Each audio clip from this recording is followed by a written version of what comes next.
Senator Sadia Nishtar please. سچ بولیں. پراجی ہدایت اللہ صاحب جی. بہت شکریہ چیئرمین صاحب مجھے فلور دینے کا. چیئرمین صاحب، ہم سب جب آتے ہیں تو ہم یہاں چائے پیتے ہیں. ہمیں چائے ایک آدمی اس سائڈ پہ سرو کرتا ہے جس کا نام عامر ہے، اور جو بہت اداسی سے ایک کونے میں کھڑا ہوتا ہے. آج میں نے اس سے جب بات کی تو مجھے پتہ چلا کہ اس کی تنخواہ 25,000 ہے اور اس کا بجلی کا بل 18,000 آیا ہے. خدایا. تو اگر میں سینیٹر محسن عزیز کی جو calculation back of the envelope calculation جو انہوں نے ابھی کی ہے وہ میں کروں، جس میں صرف پیاز روٹی کا 5 لوگوں کا 20,000 لگتا ہے، تو عامر کی فیملی کیا کرتی ہوگی؟ واقعی. اور اس کے بچے بھی ہیں اور اس کے پیرنٹس بھی ہیں، اور ڈائبٹیز کی دوائیوں کی قیمتوں کی بات ہوئی. ڈائبٹیز ہر گھر میں ہے.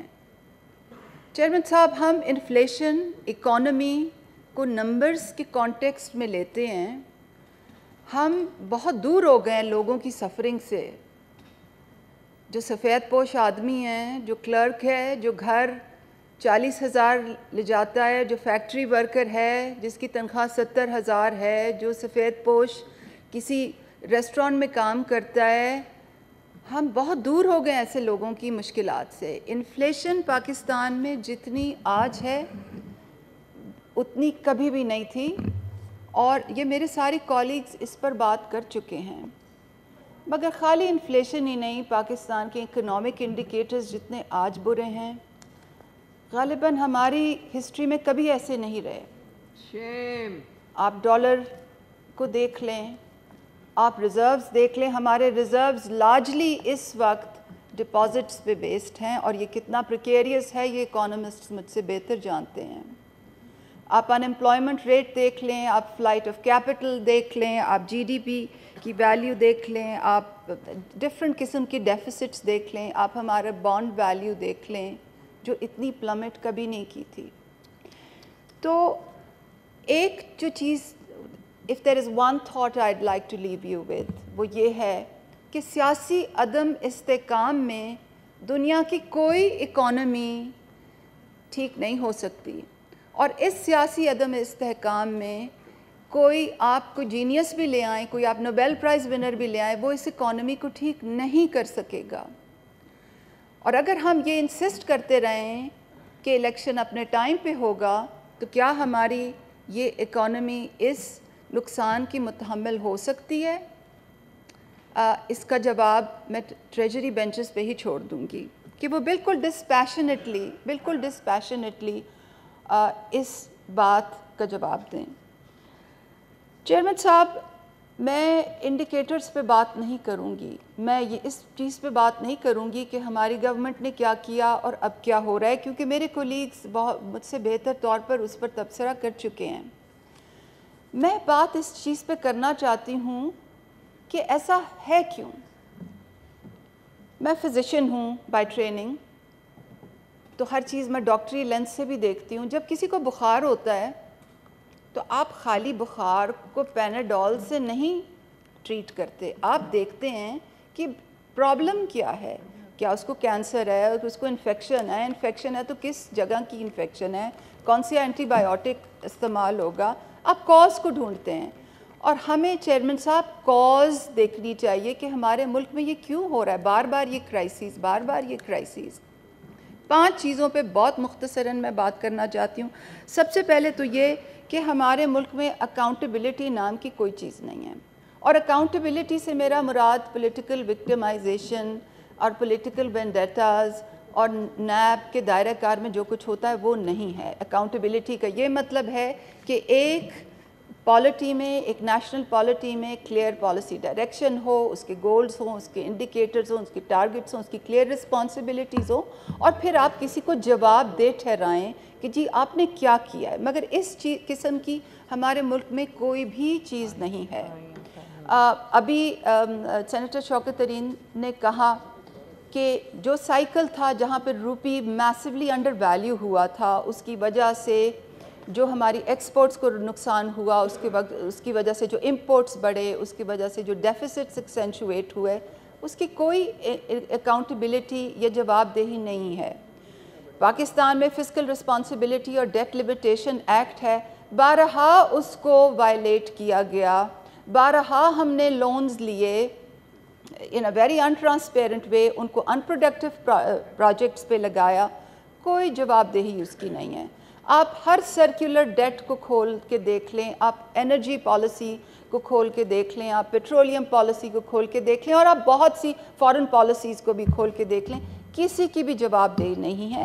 And at a nuts and bolts level, اور آج سے جو ریلیونٹ چیز ہے، ہماری گورنمنٹ نے 6 مہینے لگا کر اساس راشن رعایت کا نظام جو بنایا تھا، subsidies commodities, food commodities subsidies target کرنے کے لیے، جو 5 مہینے کے بعد فار نو ریزن بند کر دیا گیا، اس کی کون جواب دے ہے اس کے لیے؟ احتساب چاہیے۔ سب سے پہلے تو پہلا میرا پوائنٹ یہ ہے کہ there is no accountability within the system. دوسرا یہ ہے کہ ہمارے انسینٹیو سٹرکچرز بالکل سکیوڈ ہیں، اور انسینٹیو سے میرا مراد تنخواہ اور پیز اور پرکس نہیں ہیں، انسینٹیو سے مراد ہے واٹ ڈرائیوز دا سسٹم۔ یہاں ایک روایت پڑ چکی ہے کہ آپ ان بیوروکریٹس کو ریوارڈ کریں گے جن کی پولیٹیکل ایلیجنسز ہوں، اور جب کسی سسٹم میں نہ اکاؤنٹیبلٹی ہو اور جہاں بیوروکریٹس کو ریوارڈ کیا جائے فار پولیٹیکل ایلیجنسز، یہ ایک ٹاکسک کمبینیشن ہوتا ہے ایک ملک کی پروگرس کے لیے۔ 2013 میں پہلی دفعہ جب فیڈرل منسٹر بنی تھی 2 مہینے کے لیے کیئر ٹیکر گورنمنٹ میں، تو جب میں نیچے اتری میں نے ایک پیپر لکھا تھا جو لانسٹ میں پبلش ہوا تھا، بڑی مشکل سے لانسٹ پبلیکیشن لیتا ہے، reflections from the tenure of a minister, اور میں آپ کو بھی سرکولیٹ کروں گی تاکہ آپ مناسب سمجھیں تو سب کو بھیجیں۔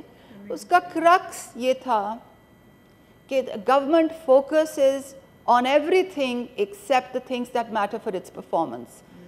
آپ الیکشن جیتتے ہیں، آپ کیبنٹ بناتے ہیں، آپ لوگوں کو عہدے پہ لگاتے ہیں، بٹ پرفارمنس، اکاؤنٹیبلٹی، انسینٹیوز کا جو یہ کمبینیشن ہے، آپ اس پر کام ہی نہیں کرتے، you set up the government to فیل۔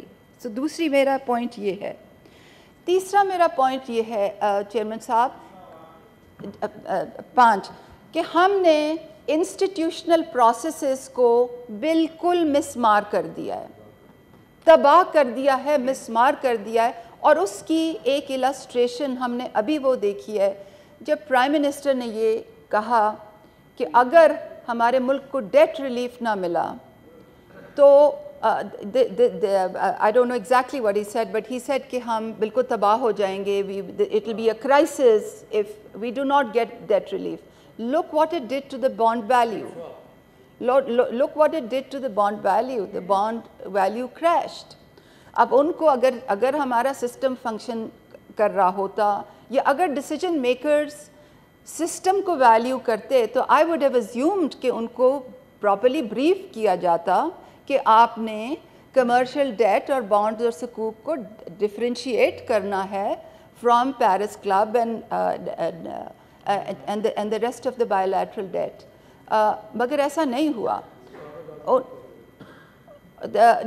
جو بھی لائن منسٹری ہے، یا جو بھی سسٹم ہے، یا جو بھی فارن آفس تھا، یا جو بھی لوگ تھے، انہوں نے شاید ان کو یہ بھی بریف نہیں کیا کہ پیرس کلب کے 60% ڈیٹس already reschedule ہو گئے ہیں for 38 years in 2001، اور economic survey 2002-2003 میں یہ actually articulated ہے۔ تو ہم نے جو institutional processes ہیں ان کو systematically decimate کیا ہے، جو رولز، پالیسیز، پروسیجرز، سیکرٹری کی ایڈوائس، ٹیکنیکل لوگوں کی بات سننا، یہ بالکل ہی آؤٹ آف فیشن ہو گیا ہے، اور ہم اس وقت ڈیموکریسی نہیں، ہم مونارکیز چلا رہے ہیں۔ چوتھی جو بات میں یہ کرنا چاہ رہی ہوں چیئرمین صاحب، وہ یہ کہ انفارمیشن پالیسی جو ہوتی ہے that hinges on information and evidence, مگر ہمارا اس کا بالکل ڈس ریگارڈ ہے۔ ہم کرائسس ٹو کرائسس چلتے ہیں، بالکل کرائسس ٹو کرائسس۔ آج شوگر کرائسس ہے، کل ویٹ کرائسس ہوگا، پھر ٹماٹر کا کرائسس آ جائے گا، پھر گیس کا کرائسس ہوگا، پھر یوریا کا کرائسس ہوگا، پھر قیمتیں اوپر جائیں گی، پھر ہم امپورٹ کریں گے اور پھر ہولڈرز ایکٹیو ہو جائیں گے، پھر ہم امپورٹ کریں گے، پھر فارن ایکسچینج کا لاس ہوگا. یہ سائیکل ریپیٹ ہوتا جائے گا. یہ کیوں ہو رہا ہے؟ اس لیے کیونکہ ہم نے انفارمیشن اینڈ ایویڈنس کے سسٹمز ڈسمینٹل کر دی ہیں. ہم صرف وہ سننا چاہتے ہیں جو ہم سننا چاہتے ہیں. ہمیں جو انفارمیشن لا کے دیتا ہے اس نے کبھی کانفلکٹ آف انٹرسٹ سائن نہیں کیا ہوتا. ہمیں جو انفارمیشن لا کے دیتے ہیں وہ لاسٹ منٹ کیبنٹ میں لا کے دیتے ہیں یہ بتانے کے لیے جی کہ کل اگر اس چیز کی پرائس مقرر نہیں کی تو آسمان گر جائے گا اور اس کی شارٹیج ہو جائے گی. ہم کبھی اس بات پہ نہیں فوکس کرتے کہ انفارمیشن کے ڈیفرنٹ سورسز ہوتے ہیں. انڈیپینڈنٹ سرویز ہوتے ہیں، سرویلنس ہوتا ہے، انٹرنیشنل مارکیٹ کی پرائسز دیکھنی ہوتی ہیں، لوکل مارکیٹ کی انڈیپینڈنٹلی پرائسز دیکھنی ہوتی ہیں. آپ نے ود ان سیکٹر ٹرائنگولیشن کرنی ہوتی ہے، اکراس دی سیکٹر ٹرائنگولیشن کرنی ہوتی ہے. آپ نے انڈیپینڈنٹ لوگوں کی آواز سننی ہوتی ہے، اوور ویکس آپ نے کنسلٹیشنز کرنی ہوتی ہے، پھر آپ نے فسکل ڈیسیجنز کرنے ہوتے ہیں. اور ہم نے یہ سسٹمز بالکل ڈسمینٹل کر دیے ہیں.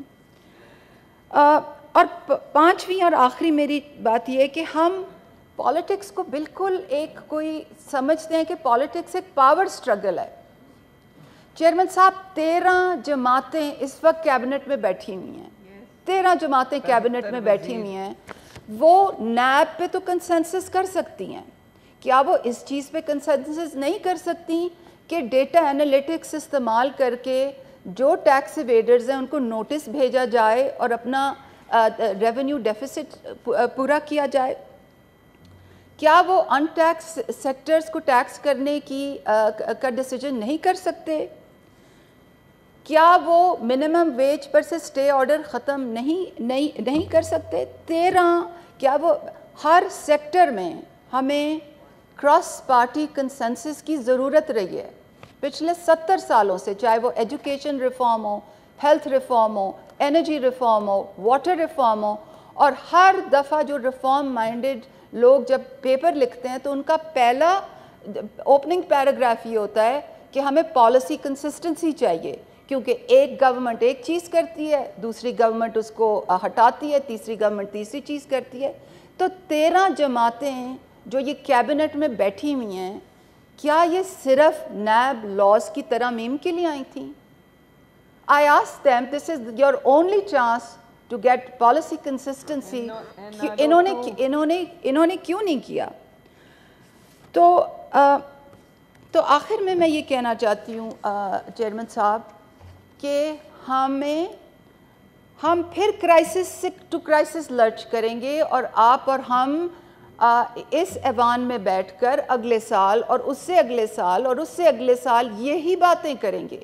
اگر ہم نے یہ بنیادی چیزیں، یہ بنیادی ستون ٹھیک نہیں کیے، اگر ہم نے اکاؤنٹیبلٹی کا میکنزم انگرین نہیں کیا، اگر ہم نے پرفارمنس اینڈ انسینٹیوز کی alignment in the right order نہیں کی، اگر ہم نے انفارمیشن اینڈ ایویڈنس کو جو اس کی ڈیو امپورٹنس ہے اور اس کے انسٹیٹیوشنل سٹرکچرز ہیں اس کو مین سٹریم نہیں کیا، اگر ہم نے اپنے اداروں کی رسپیکٹ نہیں کی، اور اگر ہم پالیٹکس کو صحیح معنوں میں پالیٹکس نہیں سمجھتے، اور اس میں سب سے بڑا جو پلر ہے وہ کرپشن کی روک تھام ہے.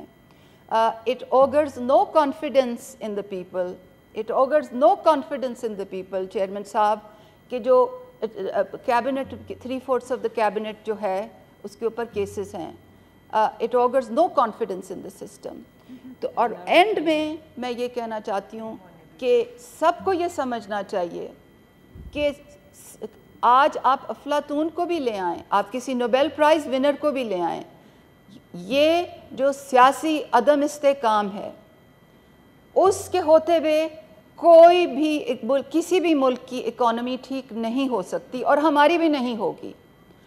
اور جو الیکشن کو ملتوی کرتے جا رہے ہیں they will be ultimately responsible for the heavy price this country will pay. We are accountable to عامر جو باہر ہمیں چائے پلاتا ہے، اور وہ یارڈ سٹک ہے جس سے ہم جج کیے جائیں گے چیئرمین صاحب. So we must understand the cost of our decisions. Thank you very much.